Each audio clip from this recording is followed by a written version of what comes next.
wanted to give you guys a quick update on a couple of ongoing matters involving the transition. And then want to do a little update on the election, a little update on House Bill 131 and House Bill 132. I'll tell you what that is in a little bit. And then we're going to devote the rest of the time to Q&A, which we do at all these meetings. I believe this is our 5th meeting we've had since the election, if I'm not mistaken. We've had one every month. We've committed to having these meetings with employees. Obviously, this is not all the South Fulton employees. This is a good sampling of it. Not all of you guys have been to every meeting, but some of you have been to just one or two. But you do go back and talk to the water cooler, to your fellow workers. I want to make sure you're getting all the information, at least as we know it today, as we go forward.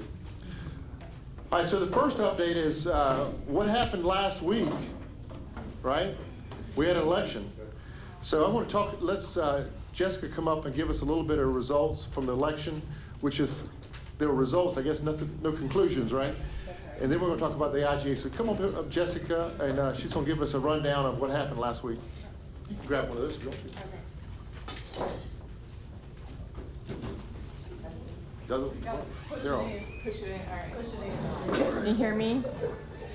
Good afternoon, everybody. Thank you all so much for being here again. There are still some seats in the middle and up front, and we can move some of these up as we have more folks coming in. As Todd mentioned, we had on March 21st was the election for the new city of South Fulton. Just by show of hands, I know a lot of employees in my own department. I have about 5 or 6 employees who live in the new city. About how many of you live in the new city of South Fulton? So quite a few folks. Well, the election, as we suspected, there were about 71 candidates. And the way it works is you have to have 50% plus 1 vote to win. So in every single case, in all 7 city council districts, as well as the mayor's race, there will be a runoff. And the way that works is the candidates with the 2 top percentage of votes are in the runoff. The runoff will take place on April 18th. In runoff elections, so in regular elections, you have 3 weeks of early voting. In a runoff election, you have 1 week of early voting. So the week prior to April 18th, that Friday will be the last day of early voting. So do tell residents to come out and participate. Voting, about 18% of eligible voters participated in the election, so not a great turnout, but frankly, for special elections, that is not unusual. And if you are interested in the candidates, I can go through that. I have a sheet here, but essentially there are 2 candidates in the runoff for each city council seat as well as the mayor's race. So after the April 18th election, that night, usually by 10 or 11 o'clock, we will know who the prevailing candidate is in each of those seats. I believe they will swear those candidates in pretty much immediately. Is that your understanding, Todd? Mm-hmm. So the new government officially incorporates on May 1st, but these candidates will take office pretty much immediately after April 18th. So if there are questions about that, we can talk about it later. I can answer them now. Thank you. All right, so it was a kind of a low voter turnout. That was one of the surprises. Nearly 60% of eligible voters, yeah, I think that's right, 60% of eligible voters voted in November, or maybe it was more than that even, and only 18% voted this time when the election came around, which is, so a lot of folks said they wanted a city, but then when it came down to voting for candidates, a lot of folks didn't vote for candidates. Needless to say, those candidates, now there are 8 of them, right? 1 mayor, 2 mayor, and then 2 for each council seats. They're actually going to meet this Saturday. All the candidates are going to meet with the transition team. I've mentioned to you before, the transition team is the governor appointee transition team, which is led by a lady named Camilla Moore, also including a guy named Kevin Grimes, a lawyer named Josh Belafonte, and then 2 elected representatives, Senator Donzella James and House Representative Roger Bruce. So those 5 transition team members are going to meet with the 16 candidates and kind of debrief them on what they've discovered so far and where they're headed with their recommendation. Because remember, The transition team's job is not to make decisions for the elected officials, it's just to recommend a course of action to the elected officials. So those elected officials can take 100% of the recommendations, they can take 0% of the recommendations. I think we've been very clear on that every time we've met. But they are putting in place what makes sense to be what the new elected officials should do day one, starting in May.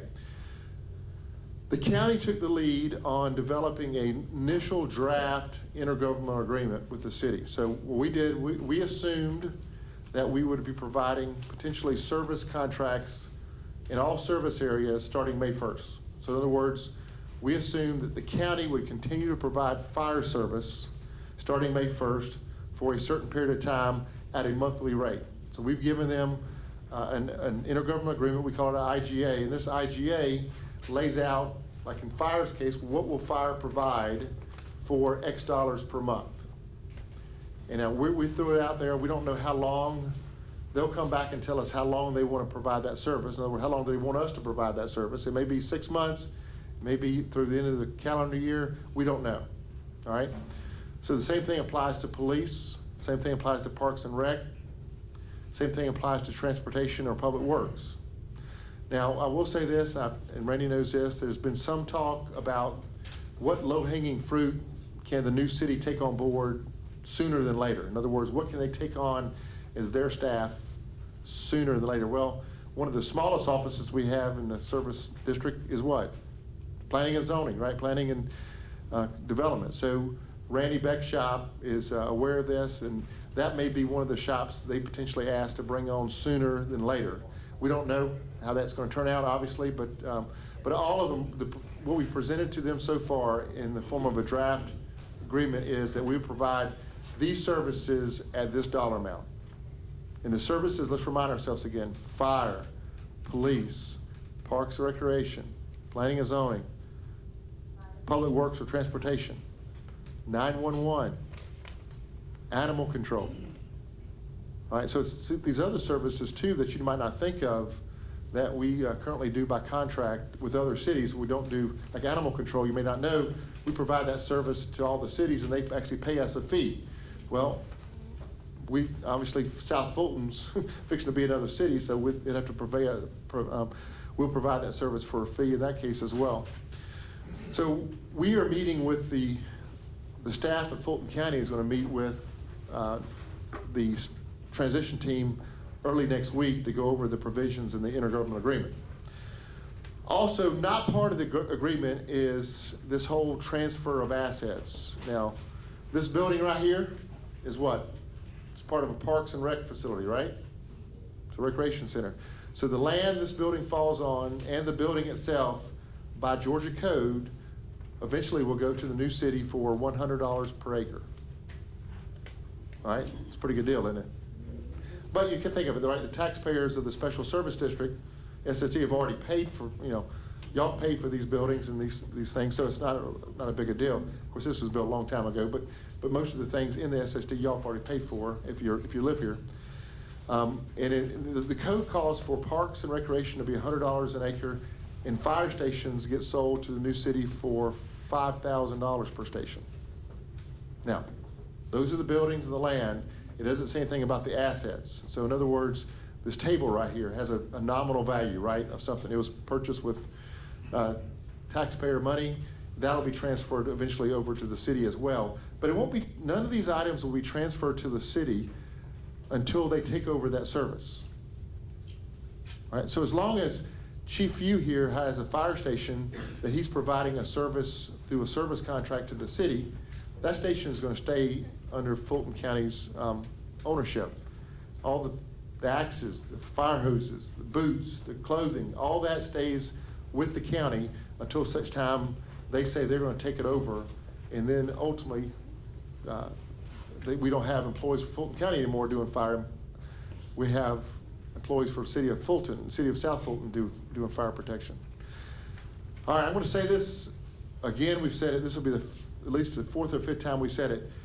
The transition committee has made it clear we as Fulton County staff are fighting for this to be so, is that every employee that currently works for Fulton County would go over potentially to the city of South Fulton. That's what we're fighting. We're fighting for that.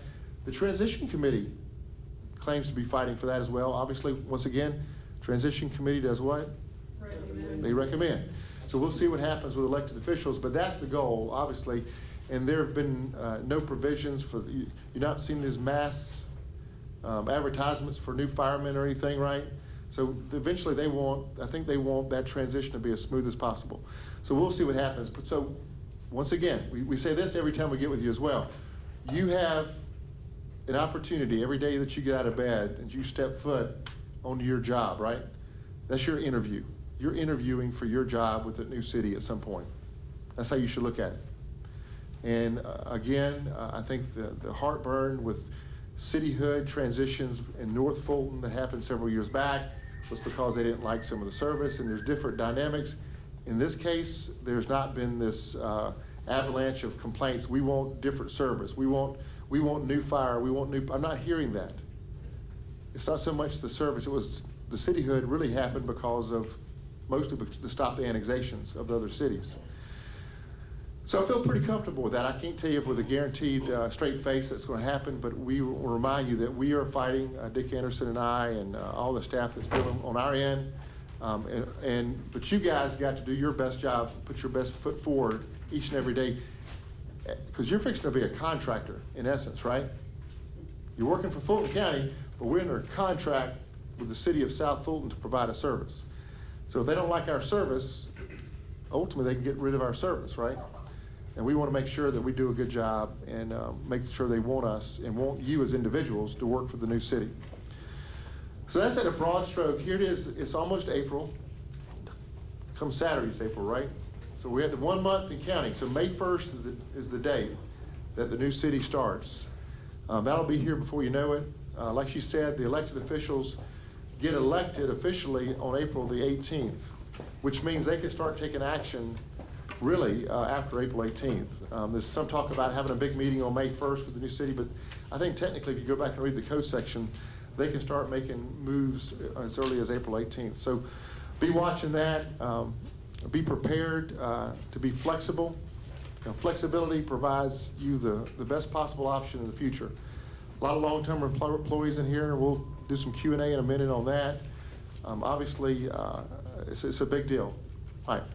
Next topic before we go into Q&A. House Bill 131, House Bill 132. These are two bills that are in the General Assembly, and I don't think they've been voted on yet. They're going to be voted on. They've been voted on. They've passed. They passed. Okay. There's about 6 bills I'm tracking. These are 2 of them. Those have passed. So what that says is in November, there's going to be a ballot question and for all of Fulton County. Now, we asked you to raise your hand a minute ago if you lived in South Fulton. How many of you live in the county of Fulton? Even more, a lot more of you guys. So in November, you'll have opportunity to vote, and that vote essentially lifts a old 1979 bill that created the area of Fulton Industrial District, which basically is bordered on the north end by Hollowell Parkway, in the south end by Camelton Road in that area. So that whole area of Fulton Industrial Boulevard is subject for debate. So if that, in November, if the whole county votes to remove that Fulton Industrial District, what will then happen is, my understanding is that area will become part of the city of South Fulton. But until such time, it is not part of South Fulton, it's part of unincorporated Fulton. So, now, for some reason that doesn't pass in November and we keep unincorporated Fulton out there in that area, we will probably be scrambling to see what we do long term. And we, as a county, may contract with the city of South Fulton to provide services back to us. Because it makes no sense to have a fire department, a police department for that small area along Fulton Industrial Boulevard. That hasn't been decided yet, but that's one of the possibilities. All right, so House Bill 131, 132 are pretty important. Obviously, from a tax revenue standpoint, it's worth, I think, between $5 and $6 million to the city of South Fulton, and they do need that additional revenue to make their city even more viable. I think they've realized it is viable without that, but they want to certainly anybody who gets $5 or $6 million a year more, it's a good thing. All right, before we go into Q&A, I thought I'd have Dick Anderson, our county manager, step up and say a few words, and then we'll dive right into Q&A. We do have Eric Berry here to answer some questions about our investments and different things. We've got personnel is here. So we have a pretty good slate of folks that can answer your questions in just a moment. Dick? All right. I'd have to get a chair to get up on this thing for Todd, where Todd is. Well, first of all, thank you for being here. Thank you for continuing to provide good service to our citizens on a day-to-day basis. As Todd says, that's what we're called to do, and it's the most assurance that we have in terms of the future is to continue to do that. Hopefully you're seeing that this is progressing as planned, so there's no really new news today on the one hand, but I guess the comforting thing to me is things are going along just as we thought that they would. So everything that we anticipated happening is happening. Todd did not mention, and I want to give Todd a real compliment for the leadership that he's providing to our transition efforts. He really is the face of Fulton County to the transition team. He interacts with them on a day-to-day basis. Where there are questions that can be resolved in between meetings, it really falls to Todd many times to resolve those, and he's doing a great job. One of the things that Todd did along with all of your department heads is, he mentioned this table. There's a 2 to 250 page, I don't know how many pages it turned out to be. 7,000 items. 7,000 items, hundreds of pages of items that are now presented as our inventory. So some of them have the value of $1. Some of them a few more than that when you talk about a street sweeper as an example. We were just chatting about back at the office that probably is worth, what, a couple of $100,000 still or so.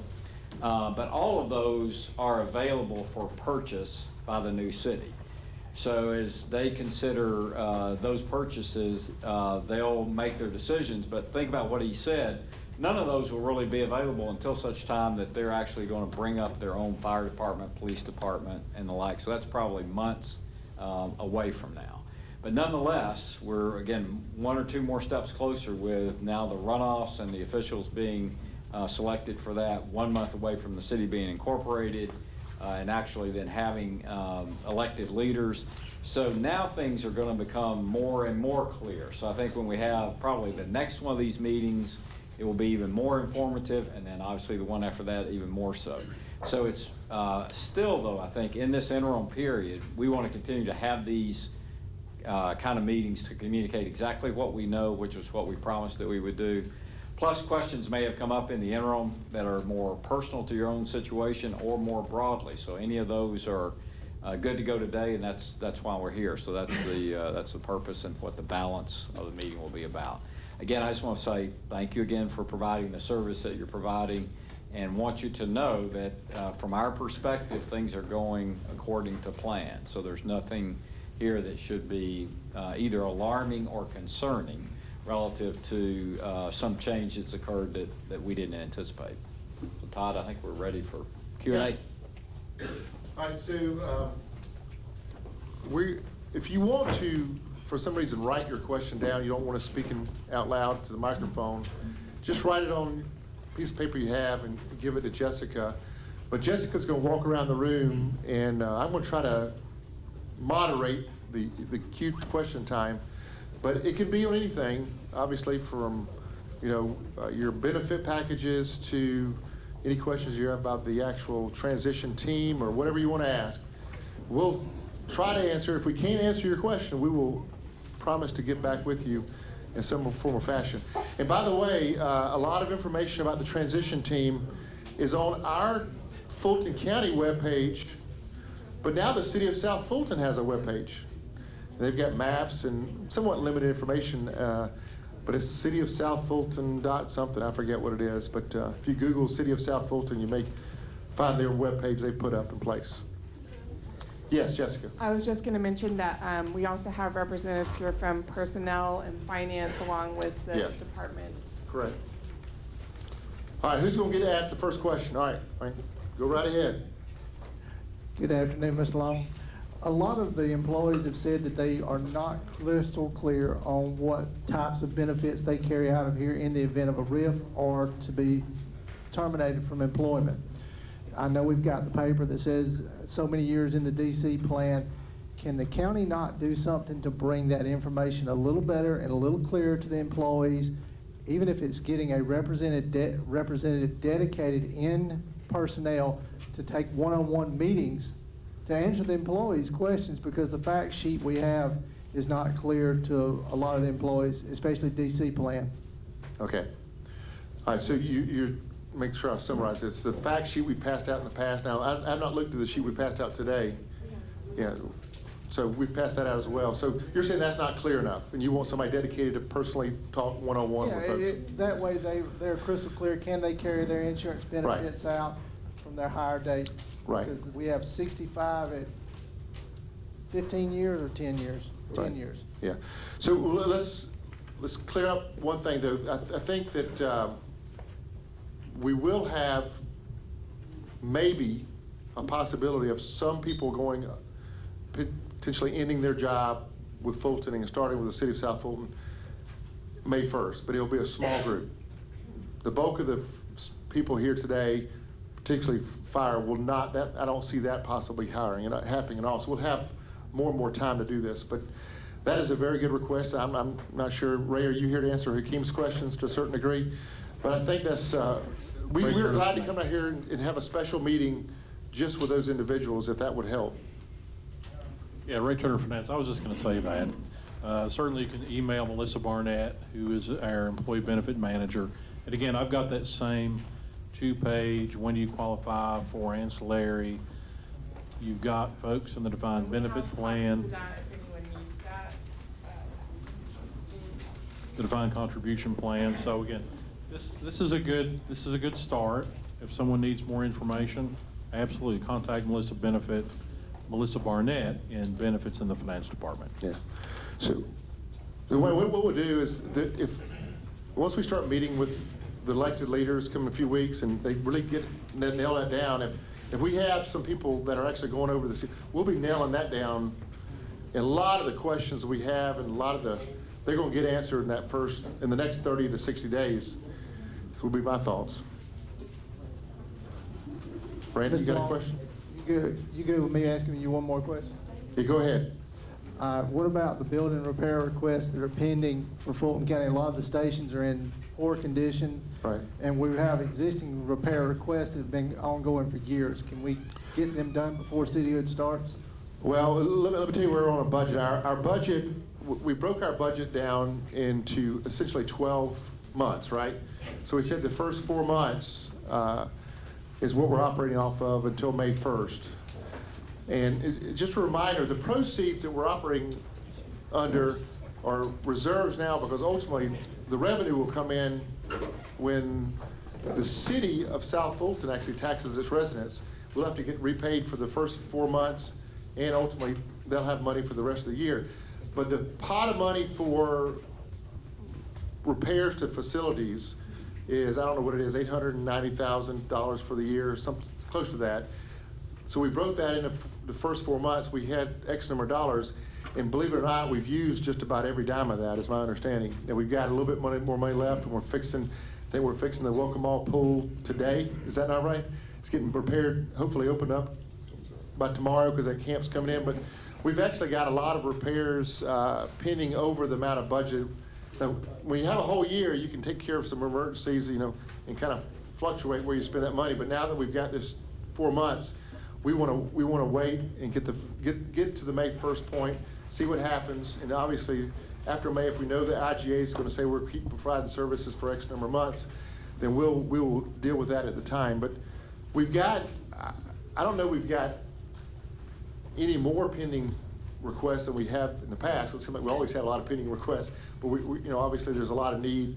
But I will go back and I'll commit to getting with our Dream folks and see what you get out there. I know we've spent a lot of money on a couple of big ticket items in SSD area back in January and February, and one of them pretty much wiped us all out with the roof. So, yeah, good question though. Okay. Yeah. Okay. My question deals with the fact that we had a visit from members of the Governor's Transition Committee at our offices last week, and they walked through the office and they spoke with a number of staff, and this is the Department of Planning and Community Services, telling the staff that they would be working for the city on May 1st. Yeah. They also said code enforcement would likely be starting Right. on that day too. That has prompted a lot of my staff who have many years with the county to be concerned. They're asking, how is that possible when the law requires that there's a 30-day notice given before a department or a division can be taken over? And secondly, is the county going to declare a RIF that will afford those individuals some of the benefits of the RIF policy that might want to stay with the county rather than go over to the city? Right. So let me ask you answer your first question. So one of the questions that we're going to ask the transition committee on Monday, we meet with them, is because right now, when I told you, we assumed we'll be providing those services starting May 1st, that we would provide the services. So we're going to officially ask them where we're at on that, because we've heard the same thing from the transition team that you just described. And I mentioned to you low-hanging fruit, in other words, small groups, and code enforcement and planning are number-wise some of the smallest group we have. So we're going to ask them about how they plan to notify us, because there's a 30-day, but it's 30 days. But if we accept on the county side, the 30-day doesn't apply. We can accept for less than 30. So that's a great question. Now your next question is about RIF, and I think I know the answer, but I really don't want to answer. You want to try to give that a shot? Let personnel deal with it. You want? Yeah, can you be a little bit more specific? Yeah.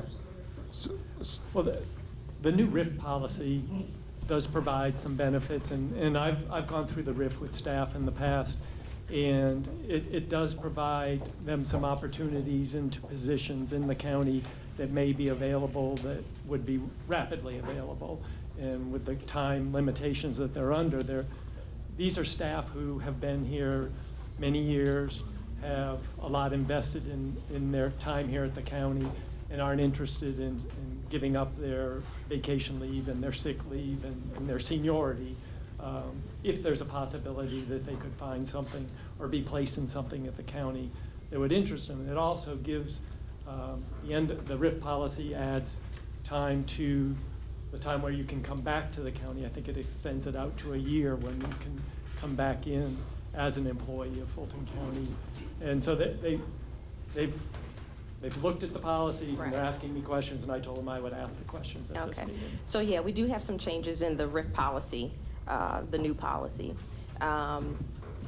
Should there be a RIF, we're going to follow that policy. And now we have the ability to do placements based on eligibility, based on qualifying for a position, without having to go through the process of setting up interviews and getting the approval from the various department heads to actually place someone who is qualified.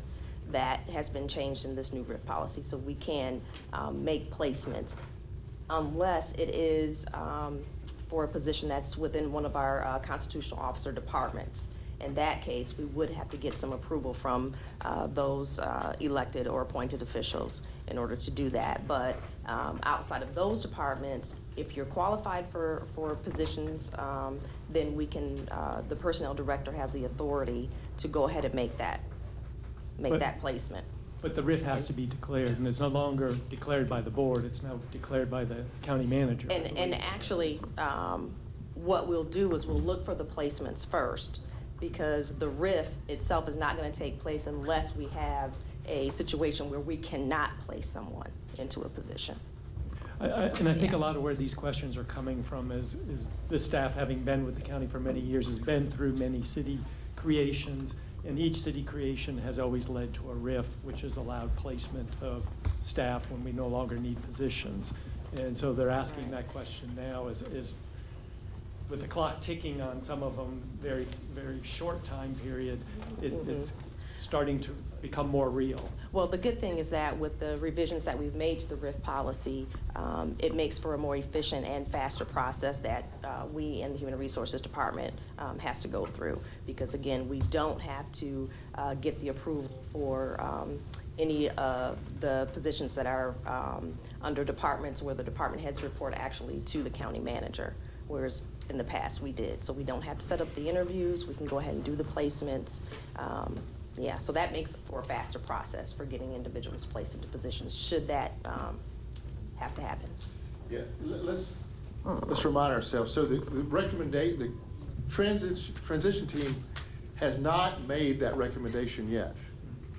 So, you know, I wish they had not walked around talking to your employees, but they have, you know, it happens. So they've got to make, the 5 transition teams have to make that recommendation. That recommendation has to be accepted by the elected leaders after April 18th. So we can't act on anything that's not even a recommendation yet. So we got to be careful not to jump to conclusions yet. I mean, you know. I think my staff, they're just fearful that it's going to come. It's going to come fast. Is going to come down to where they won't have that opportunity. Right. And they're going to end up sacrificing all their seniority just to stay employed, whereas they would like the ability to remain with the county if that's an option. Thank you, Randy. I do have one question from an employee here.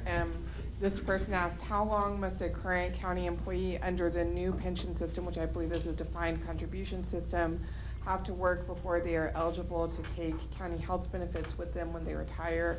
We do have a handout on ancillary benefits, and I'll ask Ray to kind of address that a little bit more. All right, so, can you hear me? Okay. In the defined contribution plan, to qualify for ancillary benefits, it is age 65 and 10 years of creditable service, or it's age 60 and 15 years of creditable service, or a third opportunity is a combination of age and years of creditable service that equals 80 with at least 10 years of Fulton County service. So that's under the DC plan if you qualify for ancillary benefits. If someone is a more recent hire to the county in the DC plan, you know, the DC, as far as your actual defined contribution benefits, you know, the county matches 20% over a 5-year period. If a RIF is declared, as I understand, you're fully vested. So even if you've been here 3 years, normally you would have vested in 60% of what the county has kicked into your 401A plan. With a RIF, you automatically ratchet up to the 100%. Thank you.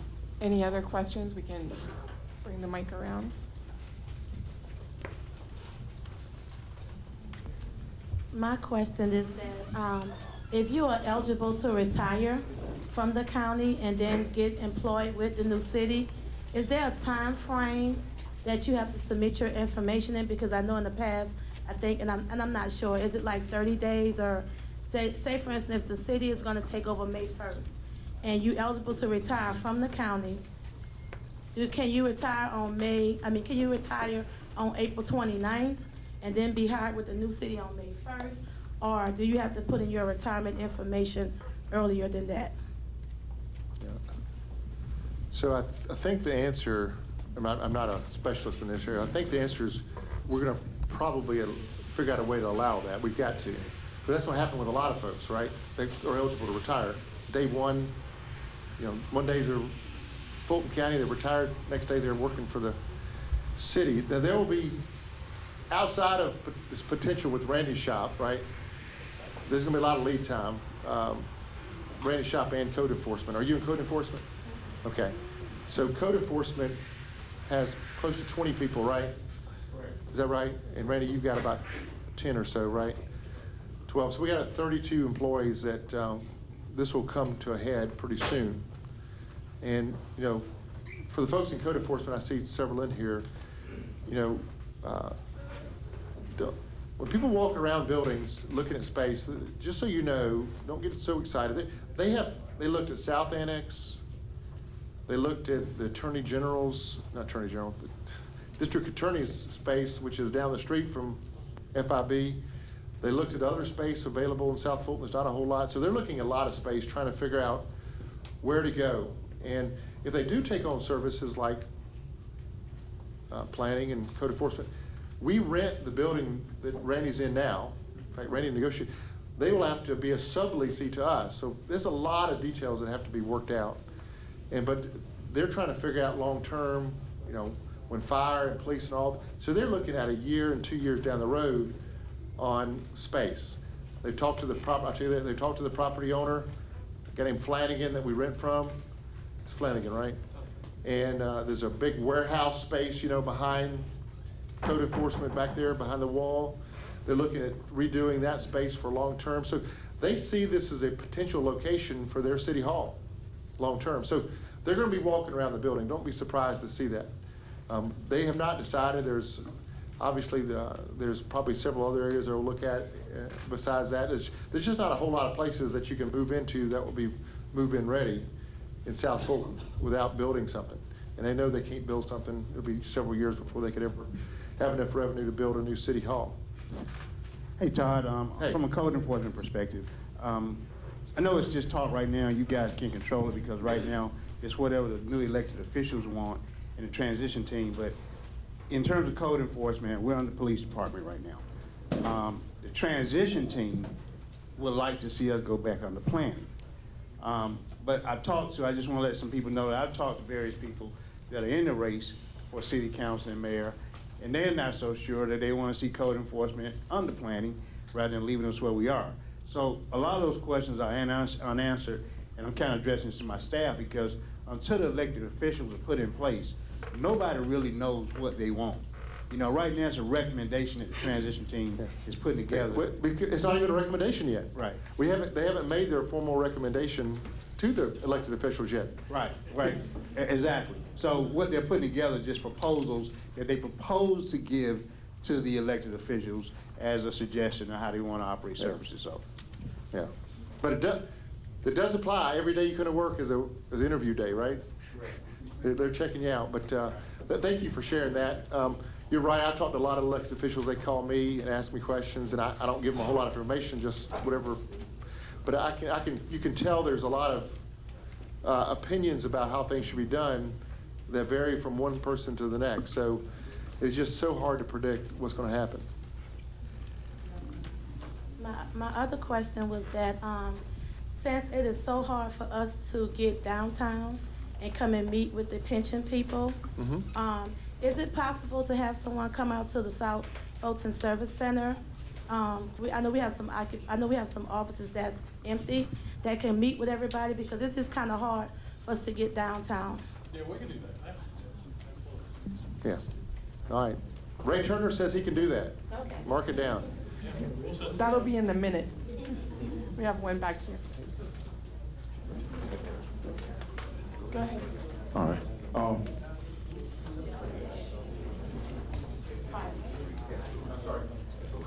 Hey, Todd, how you doing? Good. Good. I have a very short two-part question. I hope I'm not overstepping any boundaries, but I'm a strong believer in you ask not, you get not, okay? I listened to what the other people are saying, and it kind of falls in line with the question that I'm asking. The first question is, do you by chance, I noticed that you mentioned earlier that you were meeting with another transition team next week or something like that? Hang on. So there's only one transition team. Okay. It's the Camilla Moore. All right. So that's the only group we talk to. Oh, okay. Well, I was speaking in terms of the rec department.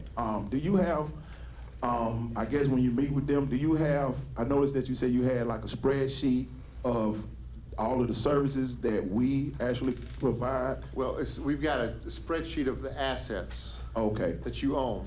Okay. So in other words, basketball racks, okay, I got you. tables, desk, the desk in Tony Phillips' office. I mean, it's just a complete list of all assets that are in parks and rec facilities. Okay. Now, the reason that I'm asking is, what I want to know is the same question that she asked. Is there any way possible that I guess we can speak to who we need to speak to? Because just like the young man had said, that nobody knows anything until the elected officials start to take place. And, you know, I'm going to be honest with you, I'm kind of nervous about this whole transition thing because we're speaking of people's livelihoods.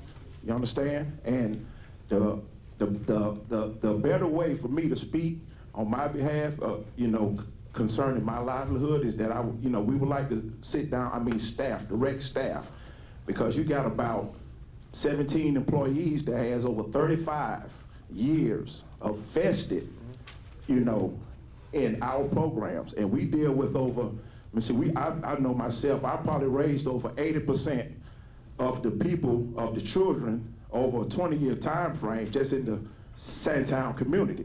And I know you was hitting on the wall, but Cam Newton and Adam Pac-Man Jones, those same people sat in this very room, and they did homework, they played basketball, they was in our after-school programs, summer camp programs.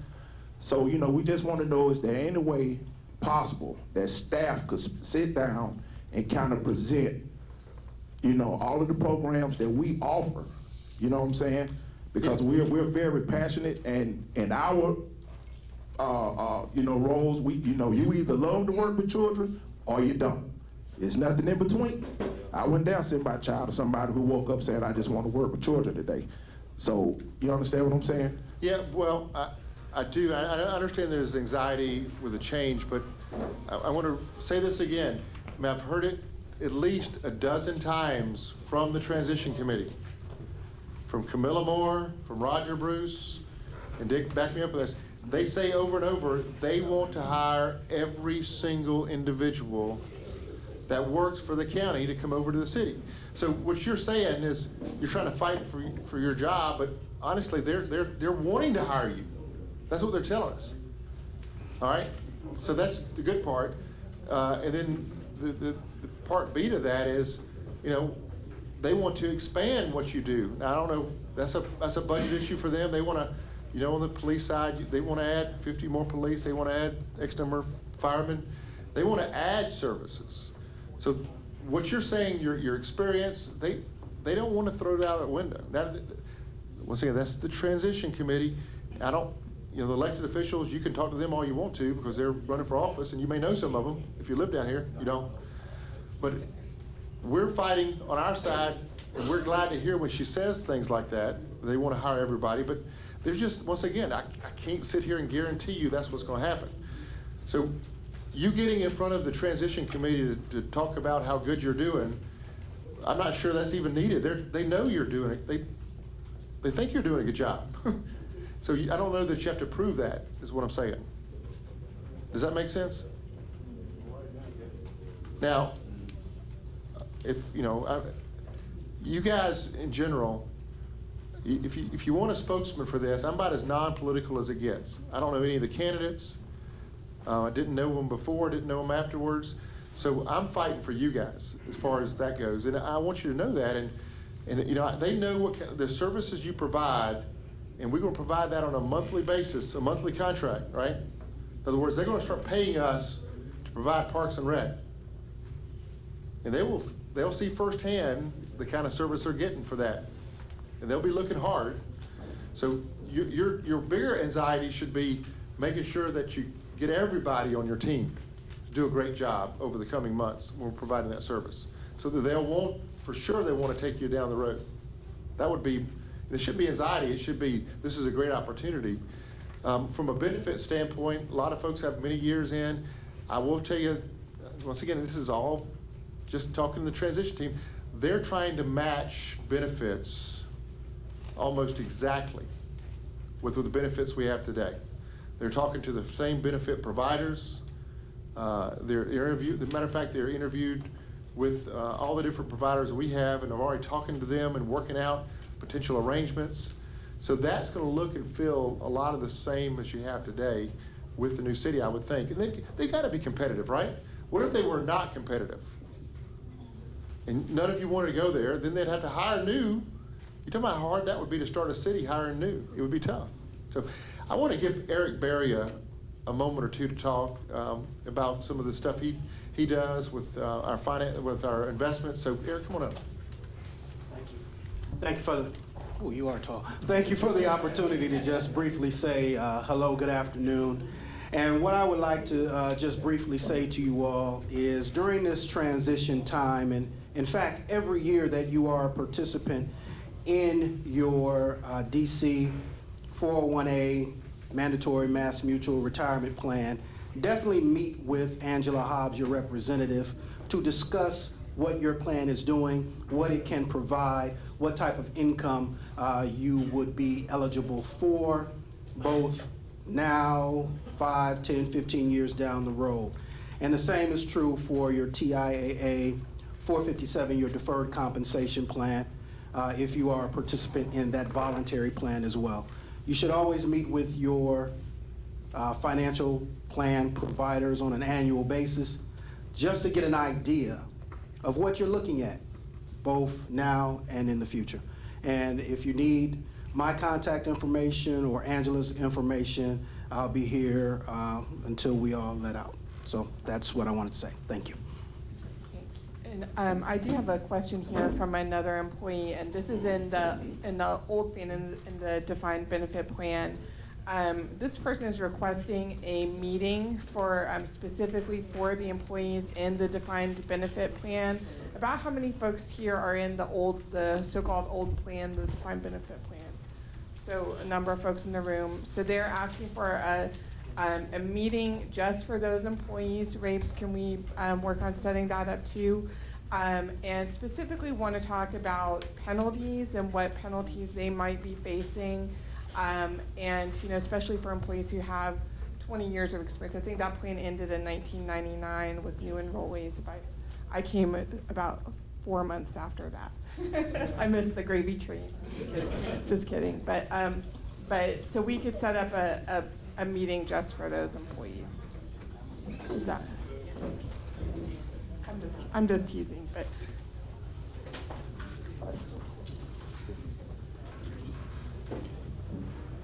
Hey, Todd, one more question. A lot of members of my staff have asked about contracting services, and I know at this point everything is still speculative, but when Johns Creek, Milton, and Sandy Springs were upstart cities, they went to CH2M Hill as a third-party provider, and a lot of my staff are saying it seems that that region was a little more financially viable.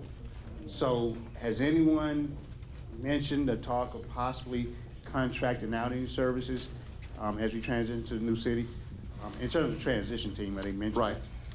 So let's talk about contracting out. So just so you know, other cities have done it a variety of ways. There are companies out there that would love to come in and provide the same service that we provide for a fee. And they can do it from the full gamut to just bits and pieces of it. So my discussions with the transition team is they feel like that's too expensive for them to handle, because it's really costly. There's a huge markup, so they're not leaning in that direction. At least the transition team is not. Now, Randy's got a unique situation in planning, is that we have not been able to hire a lot of the folks over the last 2 or 3 years to do planning work because of the uncertainty of cityhood and whatnot. So Randy has actually hired a lot of consultants to do the work of the planning office. So in other words, he's got 12 employees, used to have how many? When it's about 24, so he's got about half the staff, so he's supplemented his staff with consultants. So if cityhood brings forth where they want to take over planning, we would have to end those contracts with the consultants, and the city would have to either hire people, the 12 vacant seats, right, or more, or they have to hire the same consultants we used before or their own. So that's the only consultant talk right now, is trying to handle how to do the workload in planning, because we can't do it with the staff the Fulton County staff cannot do it by itself now.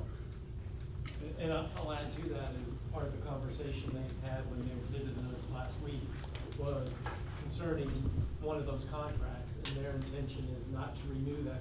The county ended, not to renew it, and they want to hire now that they feel that there's no longer the stigma of the uncertain future there. So I think they're not really contract focused from the start. But I will say though, let's say that you've got 20 people in code enforcement, right? If they decide they want to make code enforcement a renewed emphasis area, right? They want to add 10 new code enforcement officers, they have two options. They can either hire 10 new people, or they can go out to a firm and get contract labor for that, right? Supplement the staff you have. And that'll be a decision they have to make, and who knows what they're going to do. I mean, you can do it 100 different ways. Yes, ma'am. So I wanted to clarify Wait, we gotta- was at. Mike, so we're recording it, so we need a mic. Yeah. Here's the mic coming right here. So the recording, the mic is more. I'm sorry, I wanted to clarify what was just asked and get a better understanding to a question that was asked prior to. When Sandy Springs took over North Fulton, their budget, they started their police, but they started bringing officers over from unincorporated, and most of those officers already had benefits because they were vested in Fulton. But the other officers who didn't, benefits wasn't readily available. Do you all know if there is health benefits in the city if anyone transitioned over and don't have health benefits? I'm not sure if that's what the gentleman was asking, but I want to clear. Yeah, I don't think he was asking that specifically, but the question is simply, will the new city, if you're employed by the new city, are they going to offer similar benefits as the county has? And the answer is emphatically yes. They're talking to the same healthcare providers that Fulton County uses now to have an agreement with them. So like Blue Cross Blue Shield is one of the healthcare providers for the county. They're trying to work out an agreement with Blue Cross Blue Shield to be the healthcare provider for the city. So everything is going to be very similar. I would assume the price rate structure will be very similar to what you have with the county, but there's no guarantee. Okay, and the other question that was asked, I didn't hear an answer, about benefit meetings for people in the old pension plan. Right. Will they be structured meetings to discuss transition, placement, for classified employees? Okay, well, let's talk about, you threw in a couple of things in one question. But I think Ray Turner right here answered, you might not have heard him, but he agreed that we would have a benefit meeting to, and it would answer a lot of the questions you're posing there, but a meeting just of those employees to talk about those benefits. Okay, and then one other thing, and I'll leave it alone, but the gentleman with the fire division, he said he wanted to discuss things in this nature too, but you said it's a smaller group of people that would be met with. Is there anyone defined in that group already, or when you say a smaller group, can you define what you meant by that? So when we meet with the transition team, it'll be executive staff, but what I typically do is we have our finance folks represented, and just so you know, Gary Stiles has also been our right hand during all this process. Gary has been here for a long time. I've leaned on Gary to be my right hand, but these guys will tell you, I've leaned on Randy Beck, I'm leaning on Larry Few, I'm leaning on Tony Phillips, I'm leaning on Antonio and David on transportation. So we've really, as a team, the leadership within the SSD and the executive management at Fulton County are the ones doing essentially the negotiation. But ultimately, let's be clear, the final negotiation is going to be between the board, our Fulton County board and the new city council. Those two will be the two entities that ultimately, they get elected, right? I don't get elected. I get reminded of that at board meetings sometimes. I don't get elected. So the elected officials, they're the ones who have to have the final say on what those premises are going to look like on the agreements. That make sense? Yes, sir. Excuse me, I think I was next. Okay, go get somebody back here. My question is, and how everybody doing? I hope you're having a good evening considering. Well, my question is, since, people ask questions in these meetings, but then when they go outside the door, they're still scratching their head because they're a little confused. So I was just wondering, and I'm not saying that you all haven't done a great job when you all come, because you don't really have to even come and have these meetings every month with us. You could have waited to the end and then just let us know. But it seems how people are still confused. Is there any way that someone from the actual transition team can come and explain stuff? Because even with the benefits, and those are very important, the retirement, that's very important. But you gotta think about the people that's not even there, as myself. So, like I said, the retirement not important to me right now because I'm not of age to retire. So maybe if a transitional person can come and explain, then maybe, people can better understand. And again, not saying that you all haven't done a great job, but when they walk out the door, they still scratching their head, they still confused. You're passing out pamphlets, and like the fireman said, they're still confused. So I was just wondering. The confusion is we cannot give you guaranteed answers. Mm-hmm. And I'm not about here, and if the transitioning team came up here, they're not gonna be able to give you guarantee answers either. So there's gonna be, I don't matter of fact, there think- may be more head scratching when they come up here than me talking to you. But essentially. I don't think the part that you all can't give us answers, because I don't know why that's confusing. That's clear. I mean, at the end of the day, we may have a job, we may not. But you know your household, you know your needs for your household. You can either start looking for another job or you can wait it out. It's real simple. You all say the same thing every meeting. So I don't see why the part that you all can't, it's real clear. You cannot tell us anything that you don't know. So that part, I don't think that's. Okay. Well, I guess I would ask you then to think through what are the confusing things? Why are you scratching your head? If you're not confused about that issue, what items are you still confused? That's why we're having this Q&A session. We want y'all to walk away here not scratching your head about certain things. Right, but like I said, they ask what they ask, but okay, I tell you what, after this meeting, watch the huddles that be out there. So people are still asking each other questions, which Right. don't ask me because I can't tell you. If the heads can't tell you, I can't tell you either. So, and I'm not saying that Yeah. they not totally understanding what you all are saying, but for every time the meetings are the same. So it's for us to come back and people still asking the exact same question. Don't you think they not understanding something? Well, I do think, let me back up a second. We've got a different crowd here just about every time we've met too. Some people are the same, but we've had different faces. You But probably have like 5 people that. we have an every open meeting. mic right now to answer any questions we can try to answer. That's what we're Right. here for. Mhm. And we'll do another meeting before April 1st if we need to, and before May 1st, excuse me. And I'll be glad to do that again.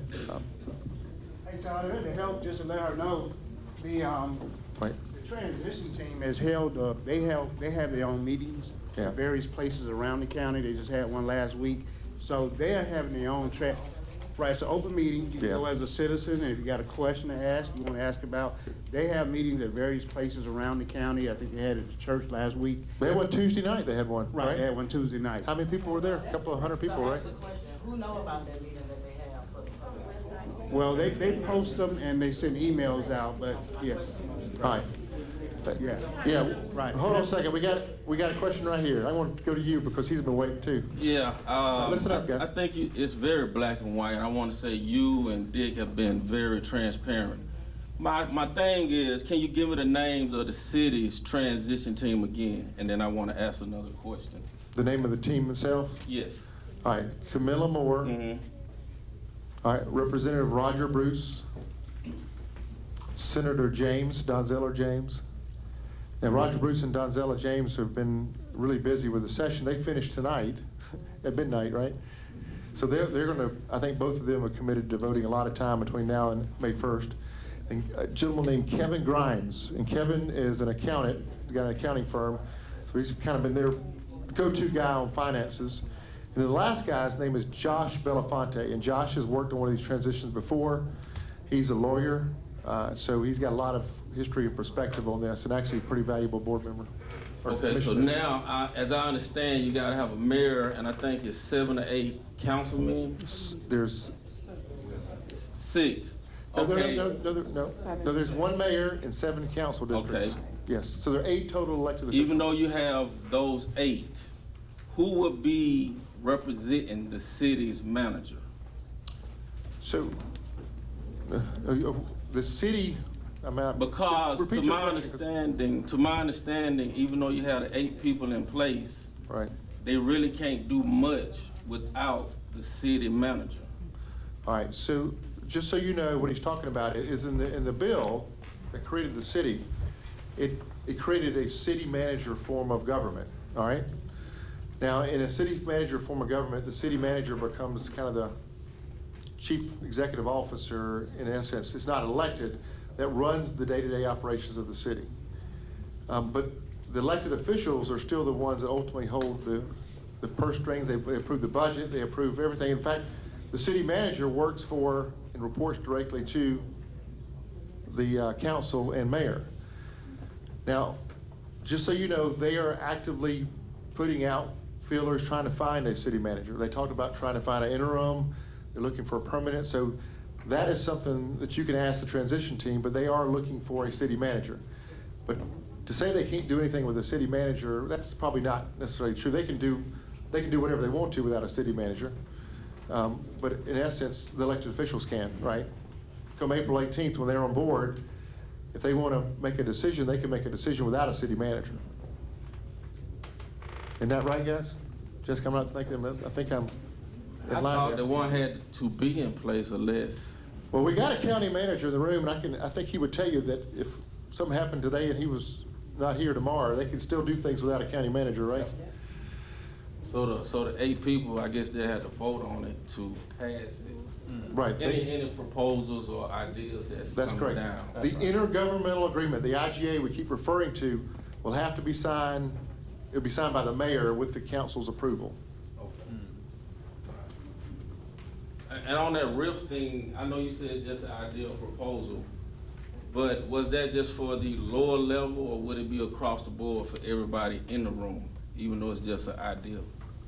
Okay, so, well, I'm sorry, you're asking, we haven't decided yet how we're handling that exactly, but if we did RIF employees at the time their employment was no longer needed, then it would be available essentially to all the employees that would be affected. It wouldn't just be executive or, it would be everybody.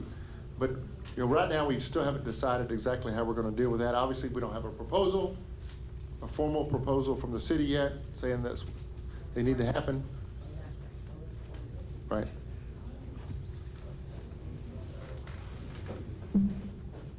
Mr. Long, 2 more. If a RIF is declared, can a person terminate their employment without it being under the declaration of a RIF? In other words, would their employment terminate as a RIF employment, or as if they quit before the due date? Could they actually quit their job and not be under the rules of a RIF as far as their pension and benefits?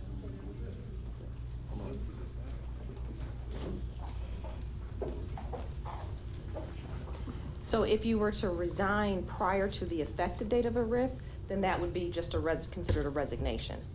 And follow under those rules and not under the rules of a RIF? That's correct. As in like getting your benefits at age 55? Okay. Wow. Okay. Well, stay up there, I got one more question for you. Can I just clarify the question prior to yours in regards to who, all would a RIF apply to? Just wanted to clarify that under the policy as it stands right now, but there may be something else worked out, but under the policy right now, it does not apply to grant employees. Okay. The RIF policy. Okay. Okay. The other question is, in the past, under RIF and termination of employment, we've allowed employees to use accumulated leave balances, as in comp, vacation, sick time, to equal up to get their benefits. Are we going to do that in this case as it becomes necessary? That's actually a finance question. You're talking about for retirement purposes, right? Well, The answer is yes. All right. Jessica, where are these forms in the room? Do you have them? Again, so a lot of these questions that you've asked, you mentioned the forms. This is right on the form, and the answer is yes. That's under item 1. So certainly avail yourselves of the forms. And again, I'll talk to our benefit folks. We'll set up some days we can come down and talk to, and we probably want to schedule that out. It's not very beneficial if 200 show up and try to ask questions. If it's smaller groups, I think you're going to get a lot more one-on-one information. But again, in these, and again, we try to make these concise. So that information are on these forms. And there's 2 different sheets. There's 2 different sheets that Ray's referring to, and Ms. Ethel has them there by the door, so we can hand them to you now, or you can get them on your way out. Yeah, go ahead and get them handed out. All right, who's next? Yes, ma'am. Okay, so I've been to just about every meeting, and you all have talked about recommendations and everything for employees that may transition over. And you've talked about, the pay, the benefits, and all of the health benefits and all of that. But what I wanted to know, is there any talk or recommendation of people being able to take their years of service? Because you have those people who have been here maybe 15 plus years, but they still are not eligible for retirement. Yeah. I can't answer that question. I don't know that they would do that. I mean, that would be a big financial decision for a new city to come on board and take years of service straight up. In other words, you get credit for, but I mean, who knows? I mean, state of Georgia accepts time credit for time in the military, right? Yes. I mean, same kind of concept is what you're asking about, but they have not said anything to me to that light. Okay. It's a good question, though. Any other questions? We can bring a mic to you. I don't have a question, but I would like to offer the Fulton County Public Safety Training Center as a location for the benefits training. We'd be happy to have it, host that out there for you. All right. We're going to have it on the grass at Wolf Creek, right? Any other questions? We got one back here in the back. Yeah, I just want to know, what is the Wait. Hang on a second. We need to collect the voice in the microphone so he gets it for later. Just a general question. What is the website for the new city of South Fulton? What's the actual website? Would they actually have a schedule of the meetings that they'll be having that maybe the employees here may want to go to and, have a conversation with the transition team?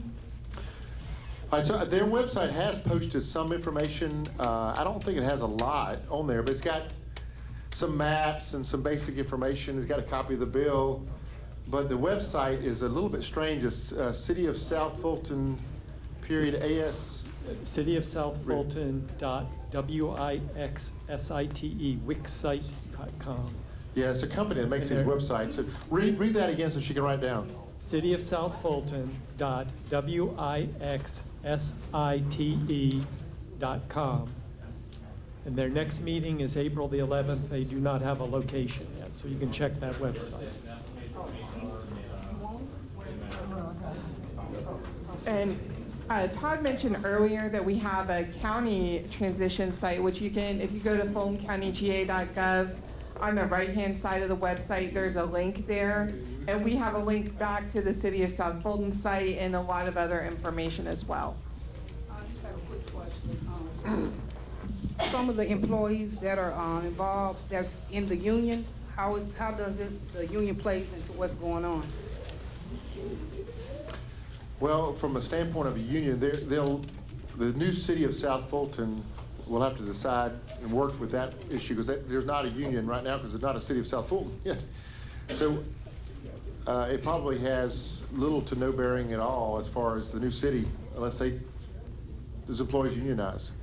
So the union, as far as the union now working on, I mean, there's nothing really for them to do. I mean, it is what it is. A new city's coming forth and they're going to be eventually hiring employees to perform the duties that you're performing now. And we're just hoping that it's going to be you, right?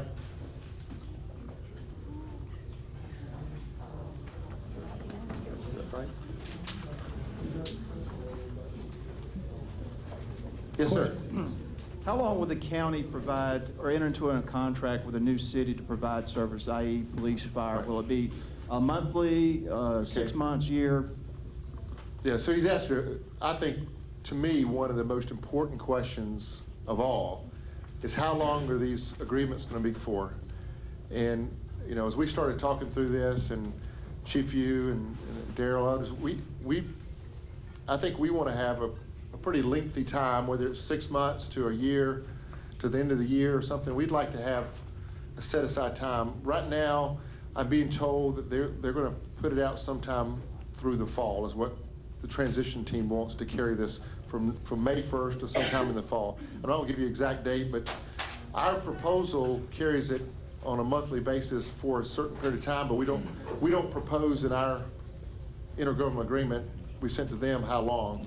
That'll be a decision they have to come back to us and let us know. But to us, the longer the transition period on this initial cut, the better to get all the kinks out. That gives them time to hire a city manager, hire an HR person, hire a finance person, because they've got to get, think about it, they got to get payroll in place. There's a lot of just little details that you got to get in place to run an organization. So is the recommendation by the transition team to enter into a contract somewhere around to the fall? Is that what you're saying? I think that's what they're telling us. There would be sometime in the fall, this, from May 1st to sometime in the fall is what I'm being told by Camilla Moore and her folks. Once again, who makes that decision? The council does. But that makes sense. That gives them plenty of time to go out and hire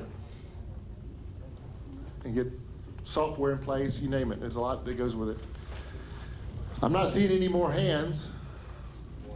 We have one more? All right. Last question.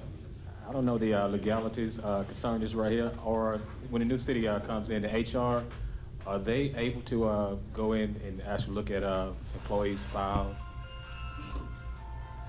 Okay, so he's asked a question, and I want to get you to come up and answer. He's asked, is the new city able to go in and look at an employee's file?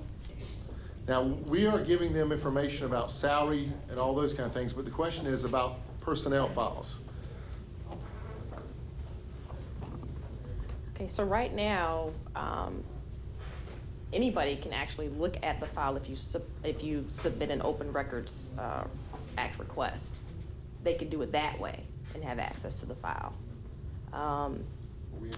Outside of that, we have not provided any information from anyone's personnel file. Nor am I aware that we have received an Open Records request at this point, but that would be the only way. Todd, I don't have a question, just a comment for someone who asked a question about the union. That is a good resource for those of you that are in the union. Like Todd said, he can't speak on behalf of the union because that's an agreement they have to have with the new city. But for all of us that's in the union, that is a good resource to reach out to our union reps to say, hey, look, maybe they need to be involved in discussions with the transition team as well to help broker and bridge the gaps in our benefits to take over to the new city. So we probably do need to reach out to our union reps to make sure they're having conversations with the transition team as well.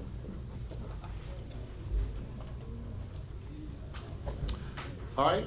Well, Dick, did you want to close this out? No? Okay. Well, I want to say thank you to everybody in the room. What a wonderful day. I appreciate you guys spending your afternoon with us. We'll plan one for the end of April sometime. Have a great day.